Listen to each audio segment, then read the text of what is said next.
આજની ધર્મકથા. પ્રણામ. વીર વિજયજી મહારાજ સાહેબ દ્વારા શ્રેષ્ઠ ફળોની અંદરમાં રચાયેલી આ 64 પ્રકારી પૂજા આપણને ખરેખર અહોભાવ થાય કે આ કેવી ફળોની અંદરમાં એમના હૃદયના ભાવોને વાચા મળી. આ કોઈ જોડકણું તો છે નહીં કે ચાલો બેસીઓને લખી દીધું.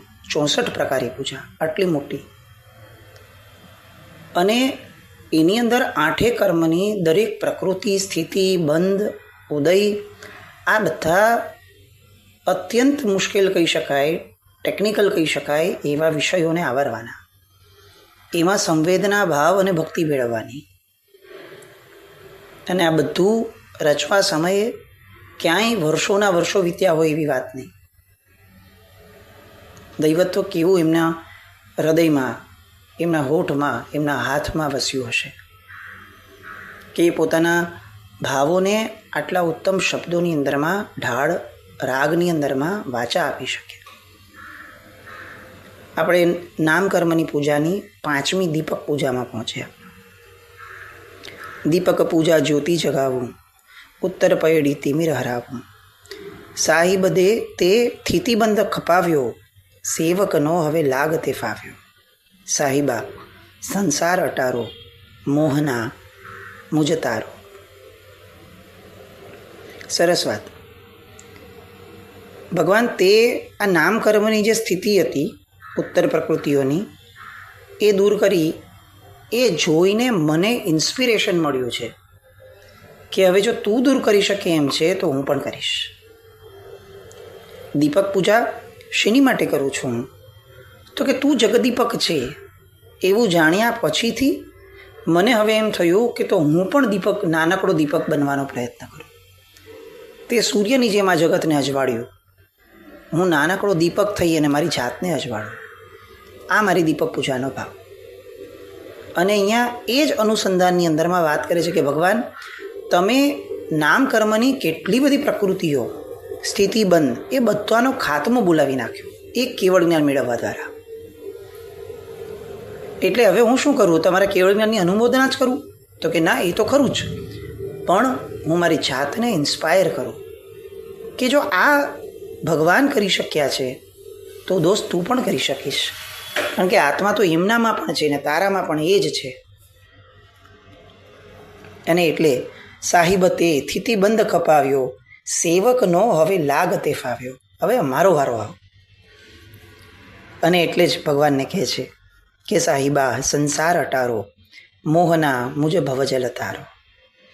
હે સાહેબ, આ સંસાર ખરેખર ખૂબ આકરો છે, કૃપા કરીને મને એમાંથી બારે કાઢો, તારો. સુમ વિગલ તિગ બંધ 18, મણુ અદુગે 15 વધાર, સંઘ યણગી જુગલ કરીશ, દશ ઉપર દુગ વૃદ્ધિ વિશ. હવે અહીંયા અલગ અલગ ગતિની અંદરની અલગ અલગ સ્થિતિ બંધ છે એની વાતો આવી. 2 ઇન્દ્રિય, 3 ઇન્દ્રિય અને 4 ઇન્દ્રિય. આ વિકેલ ઇન્દ્રિયની અંદરમાં અને સૂક્ષ્મ ત્રિક એટલે કે સૂક્ષ્મ, અપર્યાપ્ત અને સાધારણ, આ 6 જે સ્થિતિઓ છે એમાં ઉત્કૃષ્ટ સ્થિતિ કઈ નામકર્મની કેટલી? તો કે 18 કોડાકોડી સાગરોપમની. પછી આવી મનુષ્ય ગતિ અને આનુષ્ય પૂર્વી, એ મનુષ્ય દ્વીપની સ્થિતિ 15 કોડાકોડી સાગરોપમ. એ પછી 6 સંઘયણ, 6 આકૃતિ, સંસ્થાન, આ બધામાંથી એક એક લઈ અને એનું એક જોડકું બને, એનો ઉત્કૃષ્ટ સ્થિતિબંધ 10, 12, 14, 16, 18 અને 20 કોડાકોડી સાગરોપમના છે. આ બધી સંખ્યાઓ આપણને કદાચ સમજતા ઘણી વાર લાગે, કારણ કે આની માટે આ વિષયમાં ઊંડું જવું પડે. પણ અહીંયા એમણે બહુ સરસ રીતે આ બધાનો ઉત્કૃષ્ટ સ્થિતિબંધ આપણી સામે મૂકી દીધો કે વધારેમાં વધારે નામકર્મ કેટલું હેરાન કરી શકે જો એ બંધાય તો આટલું. સુરભી મધુર શીત શુભ ચૌફાસા, થીર 6 સુગુઈ સુરદુગત સખાશા, પિત આમલે વળી રક્ત કસાઈ, નીલ કટુક વળી કૃષ્ણ તિખાઈ. સુરભી એટલે કે સુગંધ, મધુર રસ, શ્વેત વર્ણ, આ બધા 4 શુભ સ્પર્શ જે છે મૃદુ, લઘુ, સ્નિગ્ધ અને ઉષ્ણ, આ 4 પ્રકારના સ્પર્શ આપણે ત્યાં કીધા છે.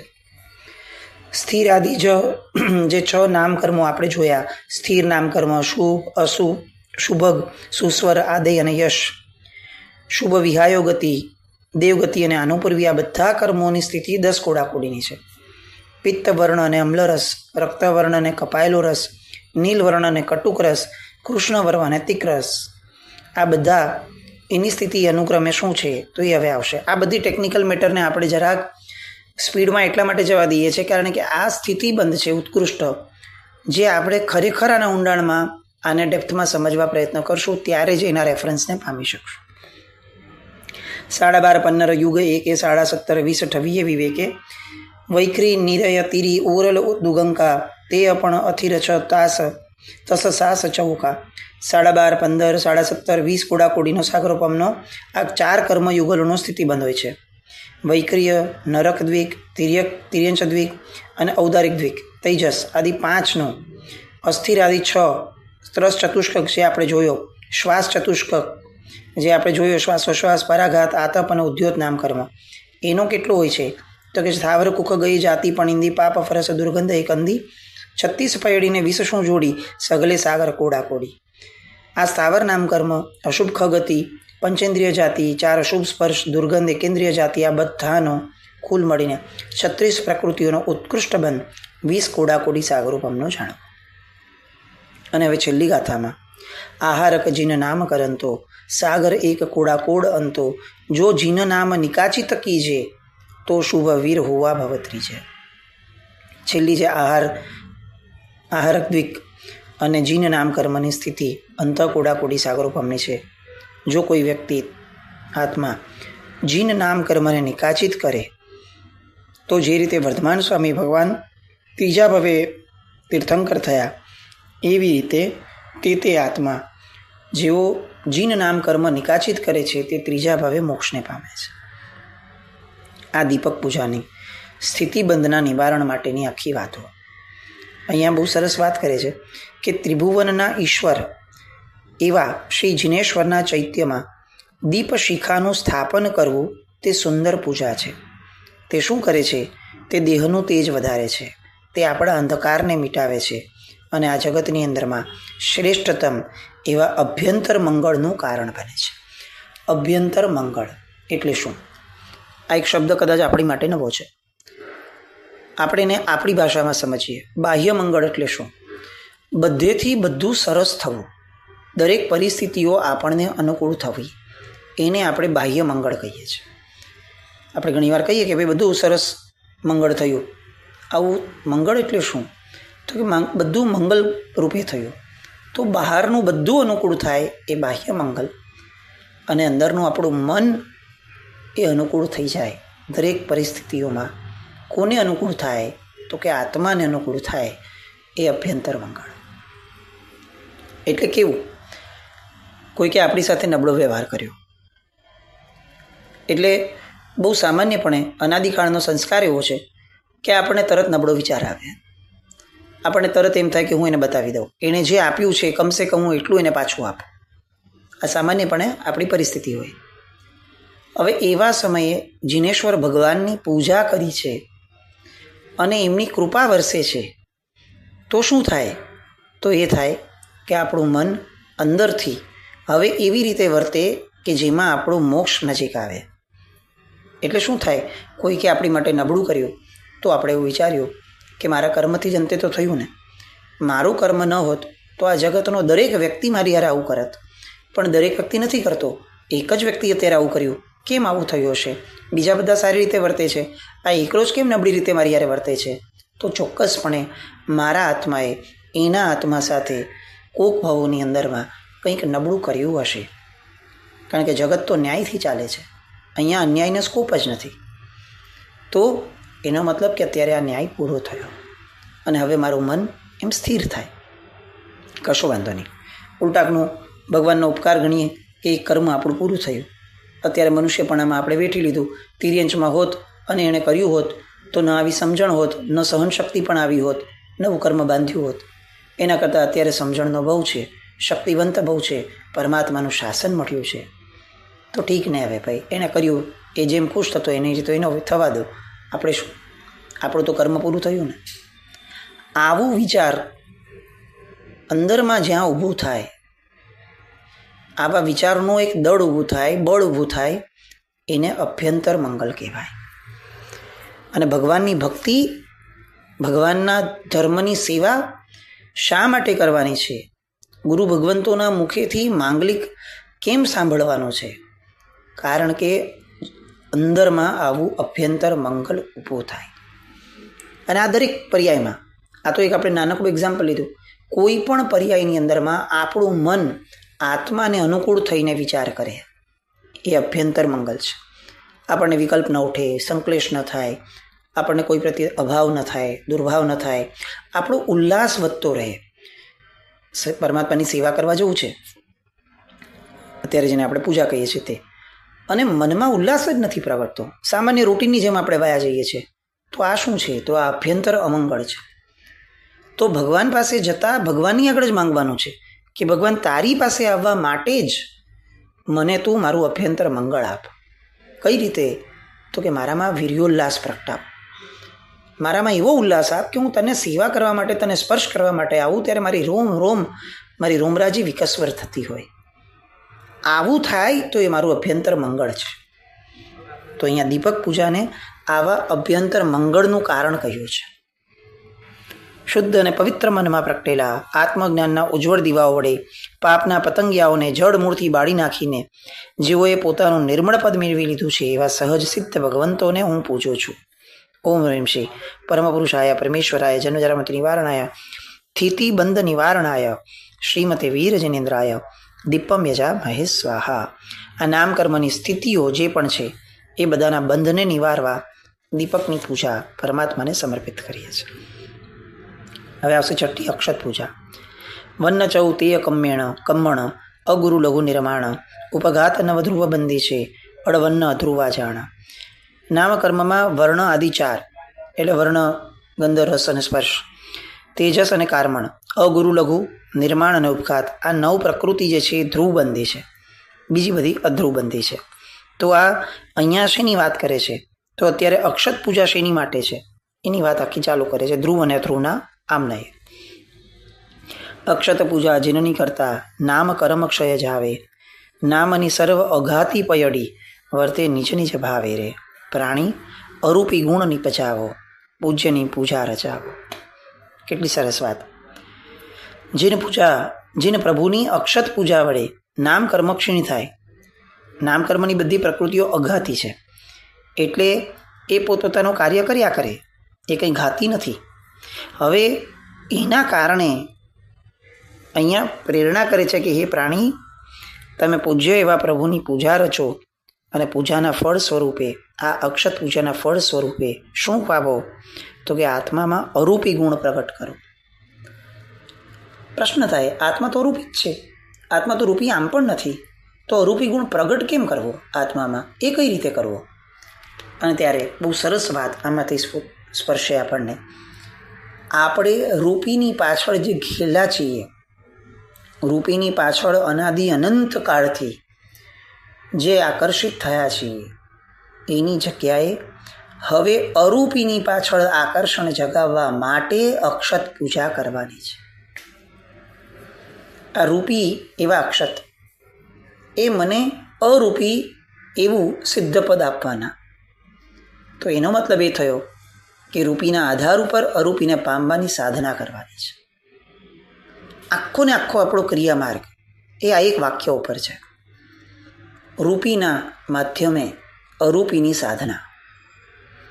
આપણો પ્રોબ્લેમ એ છે, જેમ આપણે ગઈકાલે કે પરમ દિવસે વાત થઈ એવી રીતે, કે આપણે રૂપીના આધાર ઉપર રૂપીને જ ભજવા લાગ્યા, અરૂપી તરફ લક્ષ્ય જ ન ઊભું કર્યું. આપણે આ બધી ક્રિયાઓ, આ બધા દ્રવ્યો, આ બધા સાધનો, એ બધા દ્વારા મૂળમાં તો મને જે નથી દેખાતો એવો મારો આત્મા, મને જે નથી દેખાતા એવા પરમાત્મા, મને જે નથી દેખાતા એવા આત્માના અનંત ગુણો, આ બધાની પાછળ હું ઘેલો બનું. મારું જીવન, મારા વિચારો, મારા મન વચન કર્મના યોગો એ હું એની પાછળ સમર્પિત કરું. આ લક્ષ્યપૂર્વક મારે આ દ્રવ્યો વાપરવાના હતા. અને મેં શું કર્યું, આ દ્રવ્યો કેવા હોવા જોઈએ, આનાથી બેસ્ટ શું હોવા જોઈએ, ઉત્કૃષ્ટ શું હોય, આ કેવી રીતે કરાય, બસ આ જ કરવાનું, આની પછી આ કરવાનું, આની પછી હોય કરવાનું. હું એમાં અટવાઈ ગયો. મૂળ રૂપી દ્વારા અરૂપીની સાધના એ લોકોત્તર શાસનનો માર્ગ છે. અને અહીંયા અક્ષત પૂજામાં એ ભાવના વ્યક્ત કરી. થાવર ચૌ આતપ છેવટું હુંડ નિરય દુગ જાણો ઈગ દૂતી ચૌ જાતિ જી બાંધે પામી પ્રથમ ગુણ ઠાણો રે. સ્થાવર ચતુષ્ક આતપ છેવટું સંગયણ હુંડ સંસ્થાન નરક દ્વીક એકેન્દ્રિય બેન્દ્રિય તેન્દ્રિય ચૌરેન્દ્રિય એ 4 જાતિ આ બધી પ્રકૃતિઓ જીવ પહેલા ગુણસ્થાનક એ બાંધે છે, એ પછી બાંધતો નથી. એટલે આ જેટલી વાત આપણે આગળના કાવ્યોમાં જોઈ છે, સ્થાવર ચતુષ્ક, આતપ નામ કર્મ, છેલ્લું સંગયણ, હુંડ સંસ્થાન, નરક દ્વીક એકેન્દ્રિયથી માંડીને ચૌરેન્દ્રિય, આ બધી પ્રકૃતિઓ જો આપણામાં બંધાયેલી છે તો એનો અર્થ એ થયો કે આ બાંધતી વખતે આપણે નિયમમાં પહેલા ગુણઠાણ એટલે કે મિથ્યાત્વ ગુણ સ્થાનકે હોઈએ તો જ બંધાય. આનો એક બહુ સાદો સિમ્પલ અર્થ લઈએ કે આમાંથી એક આવે છે છેવટું સંગયણ, છેલ્લું સંગયણ. આપણે બધા અત્યારે છેલ્લા સંગયણમાં જન્મ્યા છીએ. તો અહીંયા વીર વિજયજી મહારાજ સાહેબ આપણને સમજાવે છે કે આ છેલ્લા સંગયણના નામકર્મનો બંધ તો જ થાય, ત્યારે જ થાય જ્યારે જીવ મિથ્યાત્વ ગુણ સ્થાનકે હોય. એનો અર્થ એ થયો કે આ ભાવમાં આપણે જે પણ જન્મ્યા છીએ એમાં સંગયણ નામ કર્મ જે છે એનો જે ઉદય આપણને છેલ્લા સંગયણનો થયો છે એ બાંધતી વખતે ક્યારેક ને ક્યારેક કોક ભાવમાં આપણે મિથ્યાત્વ ગુણ સ્થાનકે હોયા હતા તો જ બંધાયું. આજે આપણને ઘણા પ્રશ્નો છે કે આપણે આવા કાળમાં કેમ જન્મ્યા, આપણે કેમ આવું શરીર પામ્યા. આમ વાર્તાઓ સાંભળીએ ત્યારે એમ થાય કે ઓહો બધા જુઓ તો ખરા, ગજ સુકુમાર આદિ જે પણ મુનિવરોની વાતો સાંભળીને આપણે દંગ થઈ જઈએ. એક મચ્છર સહન નથી થતો આપણાથી, અને આ બધા આટલી હદ સુધીનો સ્વીકાર ભાવમાં આવી ગયા. પોતાની જાતને કોસવાનું મન થાય કે સારું આપણું કેમ શરીર આટલું નબળું છે. ત્યારે એનો જવાબ આ વીર વિજયજી મહારાજ સાહેબની કડી આપણને આપે છે કે ક્યારેક કોક ભાવની અંદરમાં મિથ્યાત્વ ગુણ સ્થાનકમાં હતા અને ત્યારે નામ કર્મનો બંધ થયો, એના કારણે આ છેલ્લા સંગયણમાં જન્મવું પડ્યું. હવે શું કરી શકાય? જે કર્મ બાંધ્યું છે એને તો કાંઈ ન કરી શકાય. નવું બાંધવામાં પહેલાં ગુણ સ્થાનકેથી ઉપર જો નહીં ઉઠીએ તો ફરીવાર આવા છેલ્લા સંગયણવાળા અસંખ્ય ભાવો કરવા પડશે. તો આ ભાવમાં લક્ષ્ય શું? આ ભાવમાં લક્ષ્ય એ કે હું ગમે તે ભોગે પહેલાં ગુણ સ્થાનકથી ઉપર ઉઠું, મારામાંથી મિથ્યાત્વ કાઢો. ચોથે, પાંચમે, છઠ્ઠે હું જ્યાં જઈ શકું ત્યાં, પણ પહેલેથી ઉપર ઉઠું. આ નામકર્મની વાતો આપણને આવા સરસ મજાના લક્ષ્યાંકો બંધાવે છે. અક્ષત પૂજા કરતી વખતે આ ભાવ ભાવવાનો છે કે ભગવાન આ છેલ્લું સંગયણ તો જે મળ્યું તે હવે આવું ન મળે. હવે એવું સંગયણ મળે કે જેના દ્વારા હું ખરેખર મોક્ષ માર્ગની અંદરમાં સત્વ ફોરવી શકું, મારા શરીરને વાપરી શકું. શરીર ખરેખર ધર્મનું સાધન છે, આવી શાસ્ત્રીની જે વાત છે એને હું સાર્થક કરી શકું. અને એટલા માટે ભગવાન મને પેલા ગુંઠાણકેથી બહાર કાઢ, મારામાંથી મિથ્યાત્વ બહાર કાઢ, કે જેના કારણે ફરી મારે આવી સ્થિતિનો બંધ ન કરવો પડે. સરસ વાત. મજગી સંગયણ તીરદુગ દોહ ગ તીગ ઉદ્યોત અશુભ વિહાવો ગતિ સાસ્વાદન બંધ કહે ભગવંત. હવે બીજા ગુણ સ્થાનકે કઈ કઈ સ્થિતિનો બંધ હોય છે? તો મધ્યના 4 સંસ્થાન અને 4 સંગયણ, તિર્યંચ દ્વીક, દુર્ભાગ્ય ત્રિક, ઉદ્યોત, અશુભ વિહાયો ગતિ, આ બધી પ્રકૃતિઓનો બંધ બીજા સાસ્વાદન ગુણ સ્થાનકો સુધી જોઈએ છે. આપણે પોતાની જાત જ્યારે દુર્ભાગ્ય લાગે કે આપણામાં બહુ જ દુર્ભાગ્ય છે, સારું સૌભાગ્ય જ નથી, સારું કંઈ પણ સારું કરવા જઈએ, બધું કરીએ, પણ આપણને એનો યશ જ નથી મળતો, આપણું ભાગ્ય સારી દિશામાં લઈ જ નથી જતું આપણને, આવું લાગે છે, તો વિચારવાનું કે વીર વિજયજી મહારાજ સાહેબ અહીંયા કહે છે કે આવા બધા દુર્ભાગ્ય નામકર્મ આદિ નામકર્મોનો બંધ કોક ભવે બીજા ગુણ સ્થાનકે આપણે કર્યો છે. તો પેલા ને બીજામાં રહેવું જ નહીં. આ રહીએ તો બધી મોકાણ થાય. તો એનો પણ એ જ ઇલાજ કે આપણે પેલા બીજાથી ત્રીજાથી ઉપર ઉઠી જઈએ, આ ભાવમાં આવો પુરુષાર્થ કરીએ. મણુ ઉરલ દુગ દૂર સંગયણ ચોથે બંધ કહાવે અજસ અતિર દુગ છઠ્ઠે બાંધે દસમે જસ બંધાવે. મનુષ્ય દ્વીક, ઔદારિક દ્વીક, પહેલું સંગયણ, આ 5નો બંધ ચોથા ગુણ થાણા લગી થાય. અપયશ દ્વિક અને અસ્થિર દ્વિક એનો બંધ છઠ્ઠા સુધી અને યશ નામનો બંધ એ 10મા સુધી થાય. પેલું સંગયણ એનો બંધ ચોથા ગુણ સ્થાનક સુધી થાય. આ ફરક આપણે સમજીએ છીએ. છેલ્લું સંગયણ અને પેલું સંગયણ. જેમને જેમને ચરમ શરીરીપણું પામ્યું છે, જેઓના પહેલાં સંગયણવાળા શરીરો થયા હતા, આ બધાએ તેવું શરીર પામવાનો નામકર્મનો બંધ એ પૂર્વભવમાં ચોથા સમ્યક્ત્વ અવિરતિ સમ્યક્ત્વ ગુણ સ્થાનક એ ગુણ સ્થાનકે કર્યો હશે. આપણે કમસે કમ એ ગુણ સ્થાનક સુધી તો પહોંચીએ. અગુરુ લઘુ ચૌજીન નિરમાણ સુર દુગ સુર સુહ ગઈ કહીએ તસ નવ ઉરલ વિણ તણુવંગા વર્ણાદિક ચૌ લઈએ. અગુરુ લઘુ આદિ 4 જીન નામ કર્મ નિર્માણ દેવદ્વિક શુભ વિહાયોગતિ ત્રસ આદિ 9 ઔદારિક સિવાયના શરીર અને અંગોપાંગ નામ વર્ણાદિ આદિ 4 આ બધા એ ક્યારે થાય તો કે સમચૌરસ પણંદી જાતિ બાંધે અડગુણ ઠાણે બંધ હેતુ શુભ વીર કપાવે ઉજ્જવલ ધ્યાન અને ટાણે. સમચૌરસ સંસ્થાન પંચેન્દ્રિય જાતિ આ બધી પ્રકૃતિઓનો 8મા ગુણ સ્થાનક સુધી બંધ થાય છે. આ બધા કર્મોના બંધના હેતુઓનો નાશ શુક્લ ધ્યાન ધરતી વેળાએ તીર્થંકર પરમાત્મા કેવળ જ્ઞાની ભગવંતો અને અહીંયા ઉપક્રમે શ્રી વીર પ્રભુએ કર્યા છે. બસ અહીંયા આપણને વીર વિજયજી મહારાજ સાહેબ એવું કહે છે કે આ બધું કરવા માટે તમે અક્ષત પૂજા કરો અને શુક્લ ધ્યાન તરફની ગતિ બાંધવાનું લક્ષ્ય બાંધો. આવી સરસ મજાની અક્ષત પૂજા અને ત્યાર પછીની નૈવેદ્ય ફળ પૂજા નામકર્મની આ બધી પ્રકૃતિઓની સમજણ એની માટે ફરી આવતીકાલે મળશું. જીના જ્ઞાવૃત કંઈ પણ બોલાવ્યો તો મેં છામી દુકડમ જય નામ જય અતિશાસ.